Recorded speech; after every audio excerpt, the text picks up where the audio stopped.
इस्तीफा दो, धर्मेंद्र प्रधान इस्तीफा दो, इस्तीफा दो, इस्तीफा दो, इस्तीफा दो, इस्तीफा दो। नीट के पेपर लीक होने के मामले में अब तक आपको नई दिल्ली के जंतर मंतर की खबरें पता चल रही है कि वहां पर जो छात्र हैं, विद्यार्थी हैं, वे किस तरह से प्रदर्शन कर रहे हैं। लेकिन आज हम आपको उज्जैन के टावर चौक से एक खबर बता रहे हैं जिसमें लगातार यहां पर 4 दिनों से यह जो जंतर मंतर में प्रदर्शन चल रहा है उसको समर्थन देने के लिए यहाँ पर प्रदर्शन किया जा रहा है। आप देखेंगे कि हाथों में डॉक्टर भीमराव अंबेडकर जी का संविधान लेकर, उनके जो तस्वीरें हैं वो लेकर यहाँ पर लगातार प्रदर्शन किया जा रहा है।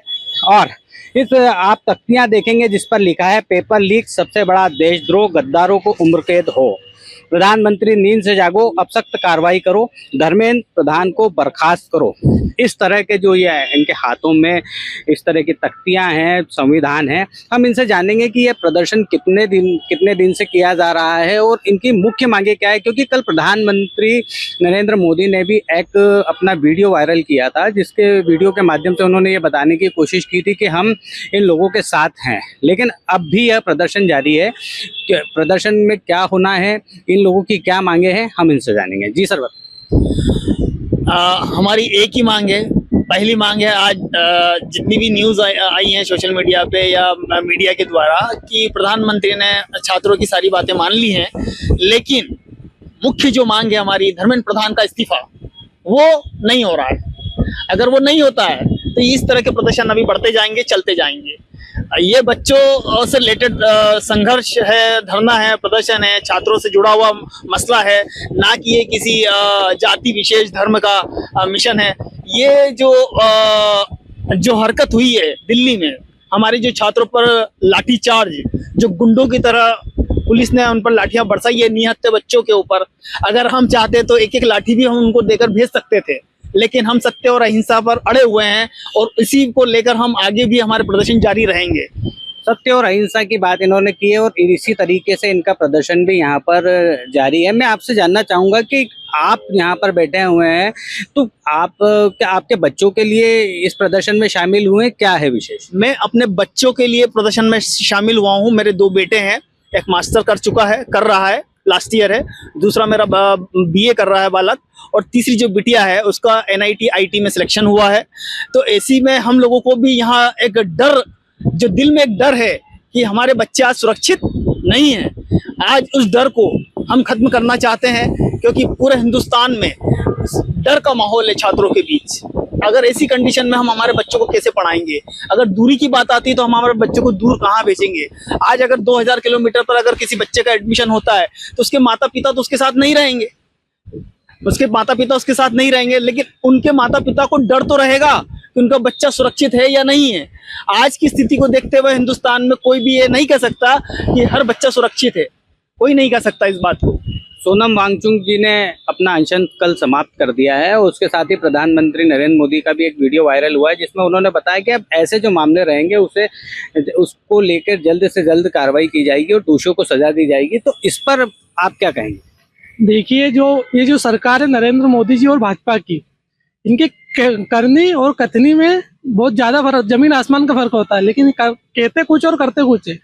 अगर नरेंद्र मोदी जी का सिर्फ वीडियो बनाने से या सिर्फ वांगचुक जी की अनशन तोड़वाने से अगर कुछ होता है तो वांगचुक जी को अनशन पे बैठने की आवश्यकता ही नहीं पड़ती। तो उनको क्या है कि जो धर्मेंद्र प्रधान है, उनकी सरकार का जो हिस्सा है उसको तुरंत बर्खास्त करके किसी अच्छे व्यक्ति को व्यवस्थित, जो शिक्षा को सुचारू रूप से चला सके, ऐसे लोगों को बिठाना चाहिए। और जो नीट में जो हमारे बच्चे शहीद हुए हैं, इतने सारे 22 से अधिक बच्चे शहीद हुए हैं, लगातार उनको, उनके परिवार को उचित मुआवजा मिलना चाहिए। और जो ये नरेंद्र मोदी जी और ये जो है, इनको तुरंत धर्मेंद्र प्रधान का इस्तीफा लेना चाहिए। तो इनकी जो मांग है वो धर्मेंद्र प्रधान के इस्तीफे से लेकर है, क्योंकि इनका कहना है कि भले ही प्रधानमंत्री वीडियो के माध्यम से अपनी बातों को कह चुके हों, लेकिन ऐसी क्या परेशानी है कि वे धर्मेंद्र प्रधान का इस्तीफा नहीं लेना चाहते हैं। धर्मेंद्र प्रधान का इस्तीफा नहीं होगा तो क्या आपकी रणनीति रहेगी? अगर हमारा इस्तीफा नहीं देते हैं तो हमारी जो यहाँ की उज्जैन जिले की जो भी जनसंख्या है वो धरना लगातार बढ़ने की कगार पे रहेगा। और अभी तो ये 25 तारीख का है और आगे हो सकता है कि भविष्य में और इससे ज़्यादा बड़ा भी धरना प्रदर्शन हो सकता है हमारा, क्योंकि अब सोई हुई कौम नहीं बची है, क्योंकि अब जागने का समय आ गया है हमारा। क्योंकि जब तक हम जाग रहे हैं, हम नहीं करेंगे तो हमारे बच्चे क्या करेंगे। इनका कहना है कि अब जागने का समय आ गया है। मैं आपसे जानना चाहूंगा कि भैया ये जो छात्रों की मांग इलाज, इसका क्या अर्थ है जो आपने इस तरह से? हाँ, इलाज का मतलब देखिए सर, ई से बनेगा इस्तीफा, क्लियर लिखा है। जिम्मेदारी लो, कुर्सी छोड़ो, लाठीचार्ज पर कार्रवाई, छात्रों पर हमला नहीं चलेगा। जवाबदेही, छात्रों से माफी और सच्चाई। जवाबदेही जरूरी है आपका और हमें। सबसे पहला हमारा है इस्तीफा, सिर्फ और सिर्फ इस्तीफा। प्रधान इस्तीफा दे अपना, उसके बाद बाकी की बातें, इसके अलावा कुछ नहीं। पहला इस्तीफा के अलावा कुछ नहीं। कोई छात्रों के साथ जो गुंडागर्दी हुई है, अगर छात्रों के साथ गुंडागर्दी मारा पीटी नहीं होती तो हो सकता है कि हम शांतिपूर्ण धरना को आज समाप्त कर चुके होते हैं, क्योंकि सोनम वांगचुक जी ने भी अपना अनशन समाप्त कर लिया है। लेकिन जो बर्बरता हमारे बच्चों के साथ बढ़ती है, उससे हमारे उनके पालकों में, उनके पेरेंट्स में, उनमें सब में रोष है। आज देखा जाए कि मैंने कई बच्चों से काउंसलिंग की है।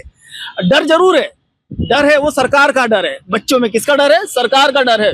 लेकिन जब आप और हम सब जाते हैं, बच्चों से काउंसलिंग करते हैं, तो खुद इस प्रोटेस्ट को सपोर्ट करते हैं, लेकिन वो सामने नहीं आना चाहते। 4 दिनों से ये प्रदर्शन लगातार यहाँ पर जारी है। आपको किस किस तरह की अव्यवस्थाएं हो रही हैं? सर, अव्यवस्था तो हमारी टीम के थ्रू तो वैसे कोई दिक्कत नहीं है और यहाँ बहुत अच्छा माहौल है। उज्जैन में हर लोग हमें समर्थन कर रहे हैं और हमारा यही लक्ष्य है कि जो धर्मेंद्र प्रधान है वो इस्तीफा दे।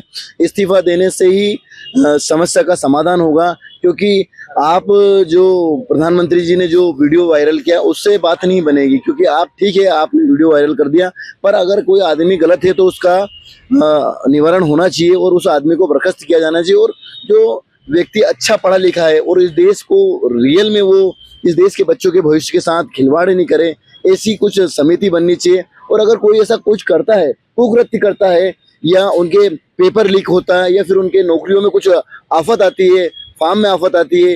क्योंकि मैं बता दूं कि नीट का जो पेपर हुआ, नीट के पेपर में के फॉर्म 25 लाख भरे गए हैं और एक फॉर्म मतलब 1600 या 2000 के समथिंग भरा गया वो फॉर्म। तो अगर वो बजट हम जोड़े जाएं तो 2500 करोड़ रुपए तक गफन हो गया। तो ये इतना मतलब देश के साथ अन्याय नहीं हो चलेगा और सरकार को समझ जाना चाहिए कि यार अब देश में देश हित की बात करेंगे, ना कि खाली बस जुमलेबाजी। यही हमारा कहना है। इनका सीधा सा कहना है कि अब जुमलेबाजी नहीं चलेगी और देश हित की बात सरकार को करना होगी। मैं आपसे जानना चाहूंगा, अगर जंतर मंतर दिल्ली की बात की जाए तो वहां पर छात्र जो हैं वो तो शांतिपूर्ण तरीके से प्रदर्शन कर रहे हैं, लेकिन कुछ लोग ऐसे भी हैं जो इस जो प्रदर्शन हो रहा है कहीं ना कहीं इसको विपरीत दिशा में ले जाना चाहते हैं और हंगामा मचा रहे हैं। उस पर आप क्या कहेंगे? देखिए, जिस दिन से प्रोटेस्ट शुरू हुआ था सीजेपी का, इसको बरगलाने की कोशिश तो पहले दिन से ही रही है, लेकिन सत्य और अहिंसा ने इस प्रोटेस्ट को आज इस मोड़ तक लाकर खड़ा कर दिया है कि इन्होंने शाम दाम दंड भेद जो भी नीतियां थी वो सब अपनानी, लेकिन हमारा जो छात्र सत्य अहिंसा पर अड़ा रहा और आज पूरी दिल्ली को चारों तरफ से घेर रखा है हमारे छात्रों ने। इसमें कोई शक नहीं है, आंदोलन सक्सेस। आपके राज्य की खबरें, आपके शहर की खबरें सबसे पहले जानने के लिए देखते रहें अमर उजाला। चैनल को सब्सक्राइब जरूर कर लें और पाएं हर अपडेट।